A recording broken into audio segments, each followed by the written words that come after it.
Pakistani Field Marshal Asim Munir and his Prime Minister Shehbaz Sharif are facing growing pressure as protests across Pakistan-Occupied Kashmir continue despite an extensive crackdown by the authorities. The latest move to arrest Shaukat Nawaz Mir, a prominent voice in the region and a senior leader of the Joint Awami Action Committee, or the JAAC, has led to deep anger among the locals. As per reports, Mir was detained in a coordinated operation involving intelligence agencies, the local police and the Pakistan Rangers before being shifted to Rawalpindi. The arrest reflects a shift in Islamabad's strategy. After force failed to contain the unrest, the focus has now reportedly turned to targeting the movement's leadership in the hope of weakening these protests.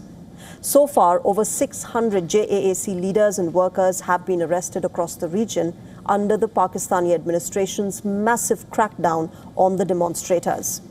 Protesters have accused the Pakistani military of dropping explosive drones on peaceful rallies.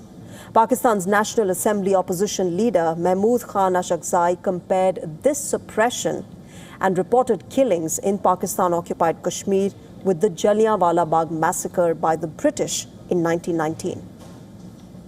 Bismillah, गोलियां चलान कितने लोगों को मार 18 यूं को अपने मार दे अल्लाह के मेरे कश्मीर जैसी सेंसिटिव इलाके 18 इंसानों को अपने मार दे अब अगर और मारोगे ठीक है एक और जगह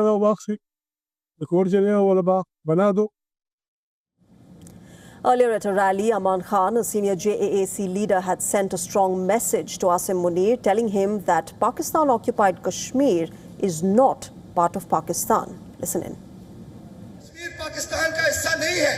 कश्मीर पाकिस्तान की रियासत का हिस्सा नहीं है.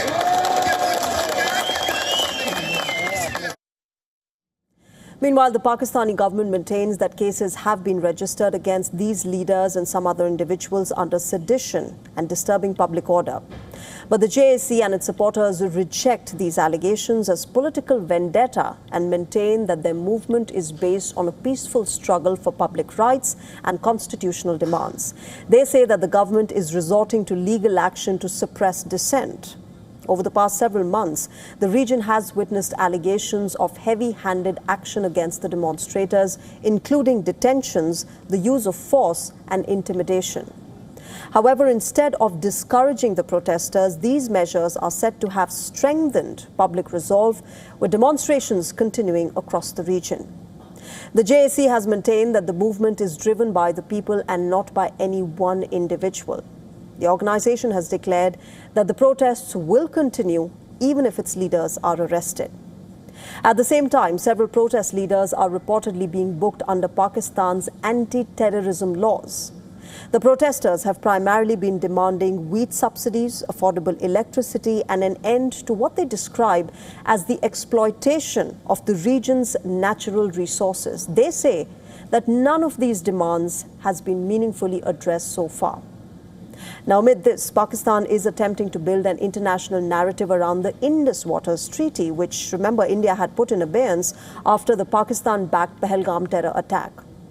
It seems like an attempt to divert attention from Pakistan's own internal challenges, including the continuing unrest in PoK and the country's economic difficulties. For now, despite arrests, legal action and intensified crackdown, the protests show little sign of losing momentum, presenting Pakistani establishment with one of its most significant internal challenges in the region in the recent years.